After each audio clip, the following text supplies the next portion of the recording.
real quick. This is a one-bedroom house in B Center, Kayole Spine Road, opposite Umoja 2, opposite Mama Lucy. As you can see, this ni kubwa manze, one bedroom 17,000. Kama unaulizia bei, hizi viti hivi ziko na bei yake. Kama mnataka kujua bei ya viti, mniulize kwa comment, nataka kujua bei ya viti. Now hapa ni kwa sitting room. See? So we are going wapi? Hii ni one bedroom. One bedroom. So ukitoka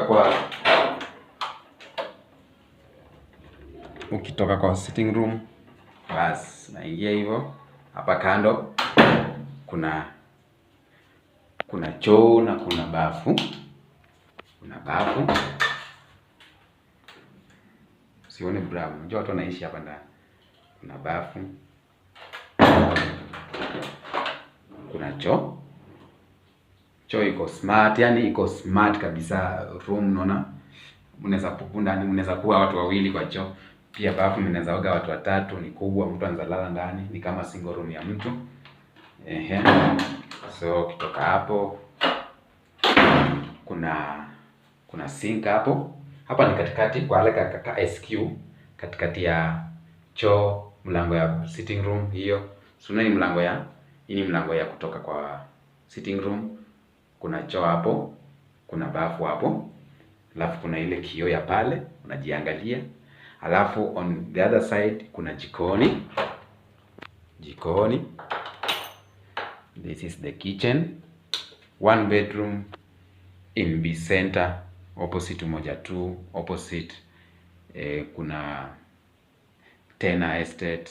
Yeah, ini jikoni, you see iko na shelves zake. So you are 17,000, it's worth it. You are 17,000, it's worth it in B Center. Niko barabara tu. Ukishuka tu B Center, opposite Shell. Hapo. Then tukitoka hapo tunaingia bedroom. This is our bedroom. Haina light. Yeah, this is our bedroom. Siulize mbona vitanda ni viwili, but this is the bedroom. Iko na zile makabati zake. You see?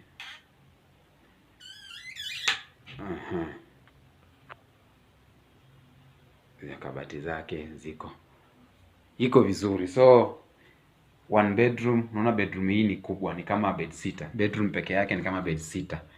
Bedroom ya huku ni kama bed sitter. Jikoni ni kama single room. Yes. Now if you want to visit, you can visit them. So hapa ukiwa na mgeni, smoke the view ni kubwa. Sitting room ni kubwa. Wageni ukiwa nao watalala, viti zikiwa mingi watalala. Naona the space is big. Now this is one bedroom in B Center, opposite wapi? Umoja 2, Tena Estate. Enjoy.